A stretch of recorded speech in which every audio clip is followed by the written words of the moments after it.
First, a big two-part question about writing this. What was idea number one, the thing that started it all? But then also I want to know if you had a break story moment, something you came up with along the way that made you think, like, this is whole now. Oh, interesting. Okay, so it was less of an idea and more of a feeling to start with.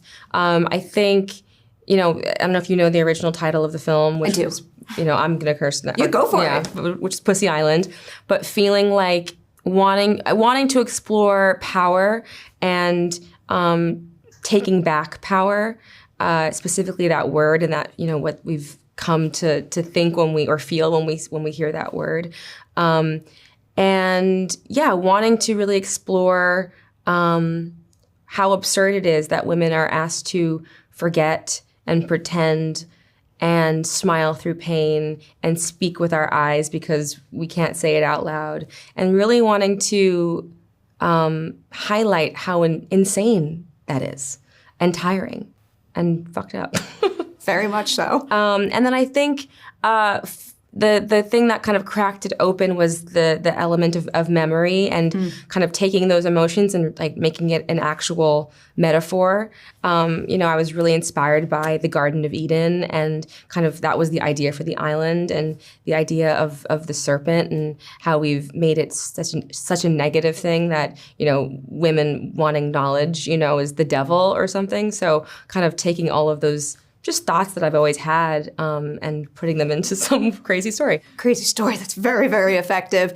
I wanted to bring up something that you mentioned in your director's statement, because a good chunk of it was about how, you grew up in rooms that had very powerful people in them, but eventually you came to realize that sometimes those spaces aren't safe spaces to speak up in. And this is a question I try to ask as often as possible because it feels important. Yeah. Do you remember the very first time on a film set where you felt the power of your own voice? Where you said something, it was heard, and something about that movie changed for the better? Oh, wow, that's a really good question. That's a good question because, for a long time, I didn't say, I'm uncomfortable with this or, and so I don't know the answer to that. I don't know if I think I've learned how to stand up for myself the more that I've been in this industry.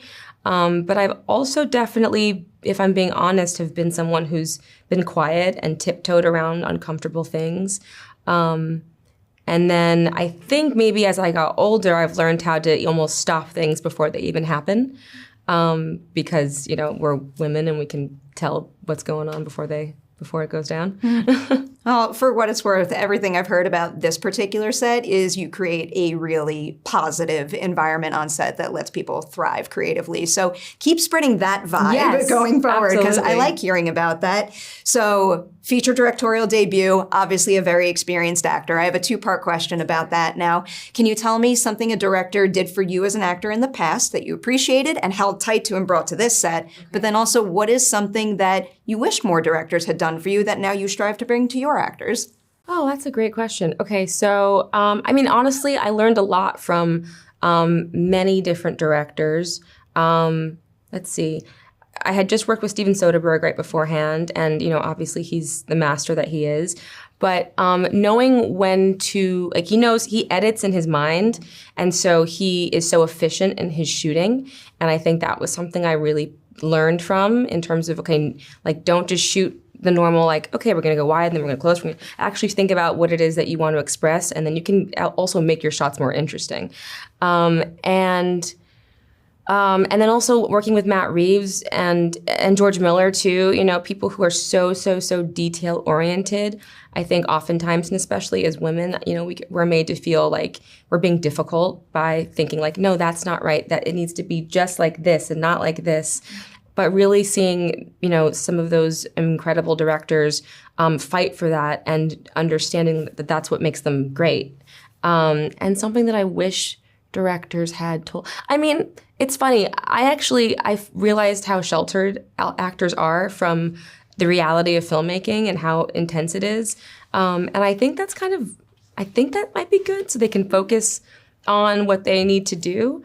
So I don't know. I feel like every director has their own style, and I also think it's the actor's job to ask for what they need as well, and hopefully, there's an environment where they feel safe to do that. It's a very, very fair point. So you brought up the visuals in that answer. I'm essentially going to ask you to choose your favorite child right now. What is your single favorite frame of your movie? Because I will just emphasize, this movie is absolutely stunning from top to bottom. Thank you. My DP, Adam Newport-Berra, is so a G. So good. But my favorite frame of the movie, that's hard. There's so many.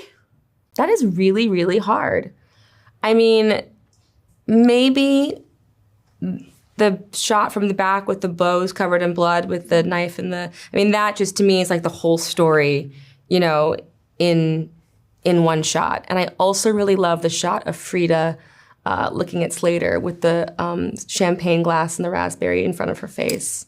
But I could keep going. I could imagine. I could keep going. This isn't a single frame, but one of my favorite shots is the first dancing oneer. I'm just like a sucker for a good oneer. I love that. What went into orchestrating that? Oh my God, me and Adam were like two crazy people in a room. And I want to find, there's this piece of paper where we had written like arrows and the names of the characters and like they go here and then we're going to go here. And like we had, orchestrated this whole thing. And it was so funny because we were like, we figured it out. And then we get to set and we're like, and now we have to explain it to everybody. And it was so in our head, and it's just, actors, I don't know, it's hard to just be like, do that. You know what I mean? I realized it was like showing somebody like the Matrix, like a whole bunch of zeros. So it was ambitious, but one of my favorite sequences in the film. I want to see that paper. So I'm going to find it. I'm going to find it. It's somewhere in my phone. I have a picture of it. I have to wrap with you in a minute. So I have to ask an upcoming project question, or maybe what I think might be an upcoming project. You mentioned Matt Reeves, so I'll go to Batman, and I know he's planning to begin shooting in early 2025. Yeah. Do you know when you'll start prepping for maybe another round with that character? I don't know. Matt is very, he's goes into his hole when he writes, again, like super intense, detail-oriented director. So, I just keep myself busy with things like this until people call me. I'll take that. I'll ask one more follow-up question. Is there anything that you started to scratch the surface of with Selena in film 1 that you would be most eager to dig into more in film 2? I mean, the whole concept of Selena in that film it's an origin story, so obviously there's a lot more to explore. And, similar to this film, it was a woman coming into her power and wanting to explore what it feels like when she can be playful and sit into that power. Hopefully will be very fun one day. I love it. I'm here for anything you do. Thank you. Write and direct more. This movie was electrifying. Oh, Seriously. man, thank you so much. Congratulations and thank you for your time. It's nice to meet you.